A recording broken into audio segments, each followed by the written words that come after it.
ذوالحجہ 1446 ہجری شروع ہونے والا ہے، تو ایک دو اناؤنسمنٹس کرنا آج ہی ضروری ہیں، ورنہ ٹائملی اگر اسے اناؤنس نہ کیا تو آپ کے لیے کوئی فائدہ مند نہیں ہوگی۔ اس میں سے پہلی چیز جو ہے وہ یوم عرفہ کا روزہ ہے۔ صحیح مسلم میں حدیث ہے کہ میں اللہ سے امید کرتا ہوں کہ یوم عرفہ یعنی 9 ذوالحجہ کا روزہ جو ہے وہ 2 سال کے گناہوں کا کفارہ بن جائے گا۔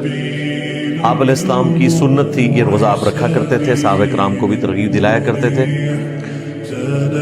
اکثر لوگ پوچھ رہے ہوتے ہیں کہ یہ 9 ذوالحجہ جو ہے وہ آپ نے سعودی عرب کا دیکھنا ہے یا پاکستان کا؟ بھائی پاکستان کا ہی دیکھنا ہے۔ سعودی عرب کا دیکھنا تو یہ پچھلے 30-40 سال کی گیم ہے۔ اس سے پہلے تو ہمیں پتہ ہی نہیں ہوتا تھا کہ سعودی عرب میں چاند کب نظر آیا ہے، چند دنوں کے بعد ہی پتہ چلتا تھا۔ اور اگر آپ شروع کے 1200-1300 سال دیکھیں تو یہاں تو کسی کو نہیں پتا ہوتا تھا کہ یوم عرفہ کب آنا ہے۔ تو یہ ریلیجن پوری دنیا کے لیے، صرف عرب کے لوگوں کے لیے نہیں ہے۔ تو یہ یوم عرفہ سے مراد 9 ذوالحجہ کا روزہ ہی ہے۔